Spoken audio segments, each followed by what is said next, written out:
আমরা যদি সাধুগুরু বৈষ্ণবের কাছে গিয়ে চঞ্চলতা প্রকাশ করি যে আমি এত মালা করি, আমি ভজন করি, আমি ব্রাহ্ম মুহূর্তে ঘুম থেকে উঠি, শয্যা ত্যাগ করে আমি স্নান করে ভগবানের সেবা দিই, ওইরকম কিছু যদি মা সাধুর কাছে গিয়ে আমরা বলি, সাধু বুঝবে মা যে ওর ভিতরটা এখনো চঞ্চল অবস্থায় রয়েছে, ভগবত তত্ত্বজ্ঞান দিবে না, কখনো দিবে না। মনে রাখবে মা, সাধুগুরু বৈষ্ণবের কাছে যাবেন শিকার জন্য, নিজেকে প্রতিষ্ঠিত করার জন্য না যে গুরুদেব আমি এগুলো করি, সাধুগুরু বৈষ্ণব মহাত্মা আমি এত কিছু করি। মা মনে রাখবেন, ভজন হলো অনুভবের বিষয়, কাউকে বলা যাবে না।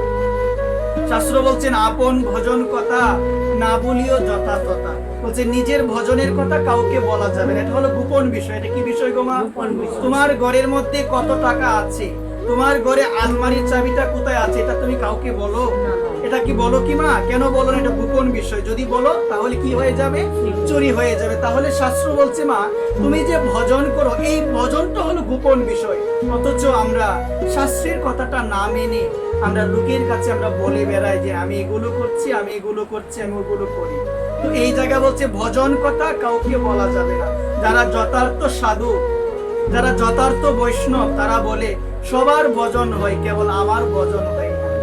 সবাই রাধারানীকে ডাকছে প্রাণ ভরে, কেবল আমার ডাকা হলো না। রাধারানী তুমি যদি আমায় দয়া না করো, রাধারানী তোমার যদি করুণা না হয়, আমার তো ভজন হবে না। এই জায়গার মধ্যে মা কথা হলো মা রাধারানী আমার কৃপা করার জন্য ব্যস্ত, কিন্তু চাওয়াটা না আমার অতি দুর্বল।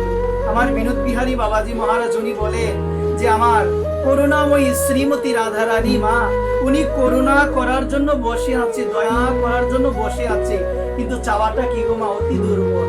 জাগতিক চাওয়া দেখবেন আমাদের অনেক শক্তিশালী, আমরা অনেক কিছু চাই না গো মা, কিন্তু আমাদের মনে কি এরকম ভাবনা আসে যে রাধারানী তুমি আমায় কৃপা করো? আমরা বলি মা রাধারানী তুমি করুণা করো, কারণ শাস্ত্র বলছেন মা রাধারানীর কৃপা যদি না হয় গোবিন্দের কৃপা কখনো হবে না। রাধারানীর করুণা যদি না হয় ওই গোবিন্দের চরণ কখনো পাওয়া যাবে না। এই কারণে মা বিনোদ বিহারী বাবাজি মহারাজ বলছেন চাইতে হয় মা, রাধারানীর কাছে চাইতে হয়, রাধারানী তুমি কৃপা করো। যদি মা তুমি যত বড়ই পাপী হও না কেন মা, জগতের মানুষের কাছে গিয়ে যদি স্থান তুমি নাও পাও মা, অনেক পাপ তুমি জীবনে করেছো, কিন্তু এত পাপ করার পরে যদি তুমি মা বুঝতে পারো যে এগুলো যে তুমি করেছো সব ভুল, এটা বুঝতে পারার পরে, উপলব্ধি করতে পারার পরে যখন তুমি মা আমার করুণাময়ী রাধারানীর কাছে গিয়ে বলবে যে রাধারানী তুমি আমায় কৃপা করো, আমার মতো পাপী আর কেউ নাই, আমি অনেক পাপ করেছি, রাধারানী কি তার চরণ থেকে দূরে সরিয়ে দিবে মা? কখনো দিবে না।